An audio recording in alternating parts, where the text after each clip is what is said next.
Yes. He's a master of deception. Yes. I want to take you back to during the campaign period. Yes.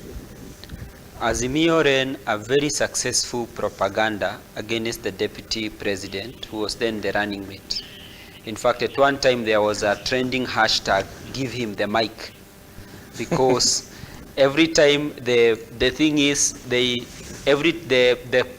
perception was every time you give Gachagua the mic, yeah, then you set him up to embarrass himself. So that was the narrative then. Yes. And so what happened in earnest is that they fed a lot of propaganda through the mainstream media about Gachagua, to the extent that the propagandists themselves believed in their own propaganda. And so what happened is that if you look at the debate,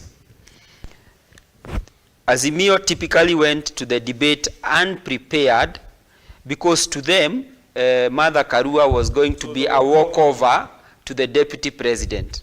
Yes. And the deputy president, who was then the running mate, did not even debunk them. He just went ahead with the wave that, you know, give him the mic, this guy is not brilliant, we will trample him over. He did not care to dispute their narrative. But what happened on the day of the debate, yes, is that the man came out guns blazing, and even those of us who were sometimes skeptical of whether we needed this man, we were like, I think there is something in this man that all along we were overlooking. And I said, it is not easy to be a deputy president, and we must take that to the bank. Yes. It is not easy, because if it were easy, that position can only hold one person at a time. And that position is very competitive. Yes. So it tells you there is a method that makes this man that is worth emulating, and that this man has mastered the art of survival. You tell me, how many personal assistants have risen to the post of deputy president? This man has worked with President Moi, you remember, as his DO. This man has worked with Kibaki. This man has been a PA to Uhuru. And now this man is the deputy president. It tells you this is a man of many seasons.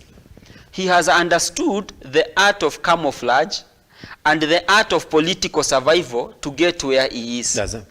And therefore, that's why I'm telling you, you must be careful not to fall into this script, because I explained to you, how does this man wake up one day and say we want to embrace Uhuru? The second day, Maina Jenga wakes up and says, look, we are sorry, it is not Kenya Kwanza who did this, it was us and we are sorry. And then the president says, you know what? The president had a lot of foresight. It tells you that there is a preparation that is happening regarding the 2027 elections.